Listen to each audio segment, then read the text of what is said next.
Welcome back to Headlines. I'm Wes Austin, and these are today's top stories.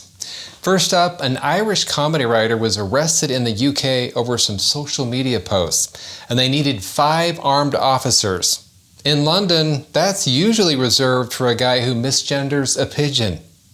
Then we'll head to Chicago, where Mayor Brandon Johnson has finally solved the crime problem by blaming Trump and red states.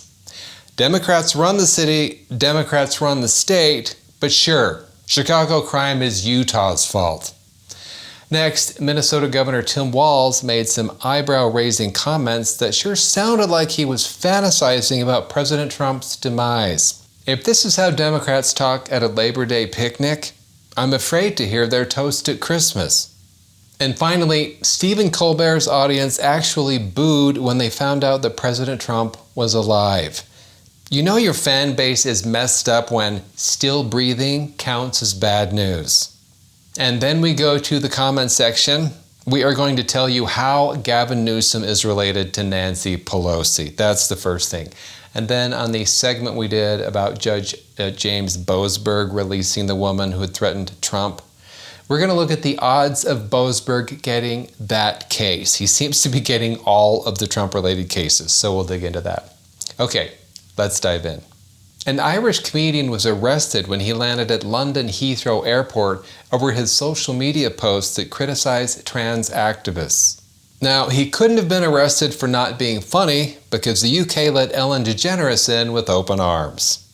Earlier this week, award-winning Irish comedy writer Graham Linehan, co-creator of the UK sitcom Father Ted, was arrested by 5 armed officers at the London Heathrow Airport, locked in a cell, and then banned from posting anything online.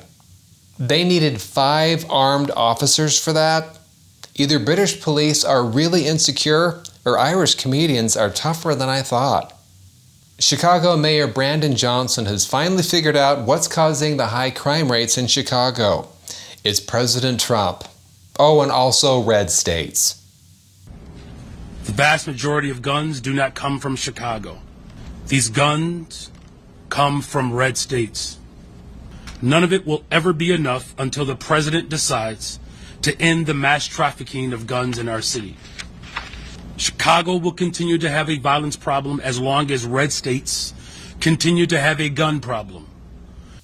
Wow. Johnson takes less responsibility than Hunter Biden at a child support hearing.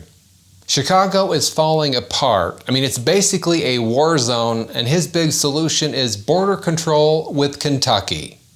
While speaking at a Labor Day picnic in Minnesota, Governor Tim Walz appeared to fantasize about President Trump dying. His comments stem from speculation in the media over the condition of the president's health due to his apparent lack of public appearances for about 5 minutes. You get up in the morning and you doom scroll through things, and although I will say this, the last few days you woke up thinking there might be news. Just saying.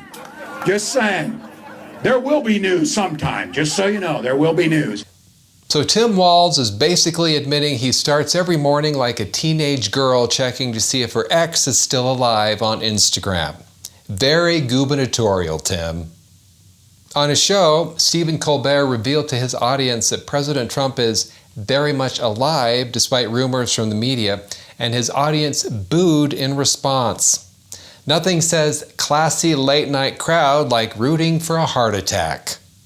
When I came back in the office, I was shocked to learn that this weekend, the biggest story was frenzied social media rumors speculating whether Donald Trump had died. For the record, Donald Trump is very much alive, okay? And no,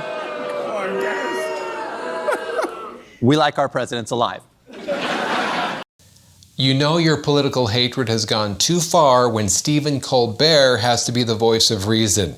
That's like having the Joker lecture you about mental health. The tolerant left. We're hoping your political opponents die is just good, clean fun. But misgendering someone, that's a hate crime. And now on to the comment section. We first have a couple of comments on the Rosie O'Donnell segment where she had an apology that wasn't really an apology for saying that that shooter was a Republican and MAGA supporter.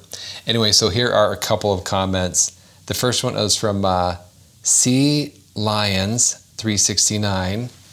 Stop calling out the cold sore. Oh, sorry. You guys remember that on the video she had a huge cold sore on her lip? So keep that in mind. Big cold sore. Stop calling out the cold sore. I'm sure it's incredibly embarrassed to be on her face. Okay. And then this one is from Area 51 Blue F-150. I'm guessing you have an F-150 that's blue. Okay. Her cold sore could not be reached for comment. There were so many good cold sore comments on that video. Okay.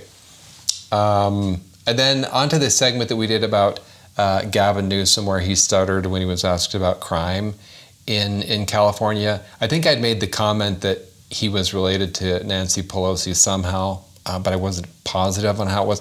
So a number of people had commented clarifying how he was related. So I thought that we could at least look at that so we know for sure how he is related to Nancy Pelosi. And this is from, I think, an ABC affiliate, ABC 7. Are Gavin Newsom and Nancy Pelosi related? We explain. Okay, so here's how they're related. Governor Gavin Newsom's aunt, Barbara Newsom, was once married to Ron Pelosi, Nancy Pelosi's brother-in-law. Barbara Newsom and Ron Pelosi divorced in 1977. That means for a while, Gavin Newsom was related to Nancy Pelosi's brother-in-law by marriage, but the familial relation between the two now powerful Democrats was even more distant, not to mention the marriage tying the two families together ended when Gavin was 10 years old. So I think Nancy Pelosi was his aunt by marriage. I think that's what it's called, until that divorce. So for a little while, she was his aunt by marriage. And I read a bunch of different things, and I think that's how they're related for sure. Okay. And then on to the segment that we did about Judge Boasberg, the judge who released the lady who had threatened the life of President Trump. And she told the Secret Service if she can get a sharp object, she's going to do it. I mean, it's insane that they just released her. So we had this comment. Buck Stops Here commented, what a coincidence that Boasberg got the case. And I didn't even touch on that during doing the story, but I should have, because it's crazy how many cases this James Boasberg has for Trump. So I thought let's just look at that because it's the odds are crazy. So I think he has 4 that I'm aware of. So he has the deportation of the Venezuelans using the Alien Enemies Act. That's a huge case. That's Boasberg's. Then he had the signal chat leak case. Do you remember that with the Department of Defense and National Security people who used the signal chat talking about some strikes they were making? That was a big case, and Boasberg somehow got that one. Then there's another lawsuit against President Trump involving Doge and some records. Boasberg has that one too. And then this one with this lady who wanted to take out President Trump. So that's 4 major cases. And looking at the odds of that happening, so in the DC circuit, you've got 15 active judges and 10 senior judges. So, and they said they assigned these randomly. They promised. Anyway, so out of that, that means the odds were 1 out of 25. So Boasberg had a 4% chance to get each one of those cases. But to get all 4 of those cases, it's crazy. Anyway, it's crazy. Clearly, I swear somebody's like leaning on the scale in the DC circuit saying like, who really hates Trump? Let's make sure he gets a few more than he should. Anyway, so those were the odds. Thanks for watching Headlines. And if you know anyone out there who might enjoy my clips, please send them a link. I would really appreciate it. I'm Wes Austin. Good night.